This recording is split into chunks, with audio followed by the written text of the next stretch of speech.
இந்த ஏஐ படிக்கணும்ட்டு இந்த மோகம் உருவாகியிருக்கு.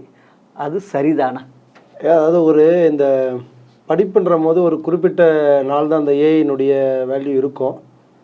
நீண்ட நாள்ன்ற போது எதுவுமே இன்ஜினியரிங்கை பொறுத்தவரையிலும் இருந்ததில்லை.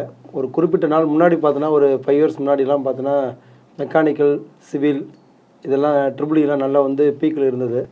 இப்போ புதுசாக இந்த ஆர்டிஃபிஷியல் இன்டெலிஜென்ஸ்ன்றதில் அதில் நிறைய இந்த big data, internet of things, machine learning, data science அப்படின்னு புது கோர்ஸ் வந்திருக்கிறதுனால மாணவர்களிடையே ஒரு தாக்கம்.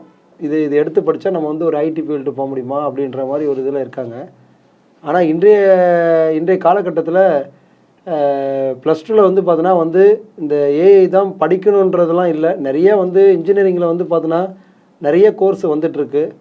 அதில் பார்த்தோன்னா ஒரு மெக்கானிக்கல் ஒரு பர்டிகுலர் மெக்கானிக்கல் எடுத்துக்கினா, மெக்கானிக்கலில் பார்த்தோன்னா மெக்கட்ரானிக்ஸு, ஆட்டோமொபைலு, ப்ரொடக்ஷன் அப்படின்னு நிறைய இதெல்லாம் வந்துட்டுருக்கு. ஆனால் அங்கேயும் பார்த்தோன்னா இந்த ஆர்டிஃபிஷியல் இன்டெலிஜென்ஸ்ன்றது ஏஐ தேவைப்படுது. அதாவது மாணவர்கள் எடுத்து படிக்கக்கூடிய படிப்பில் அவங்க பார்த்தோன்னா திறமையோடு படிக்கணும்.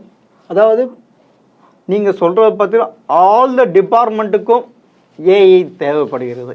கட்டாயம் நீங்கள் இப்போ இன்ஜினியரிங்கில் நூற்றுக்கணக்கான கோர்ஸ் வந்துடுச்சு. அதாவது ஒரு 15 to 20 இயர்ஸ் முன்னாடிலாம் பார்த்தோன்னா ஒரு 10 கோர்ஸுகள்ன்ற மாதிரி 15 கோர்ஸ் டிபார்ட்மெண்ட்டு.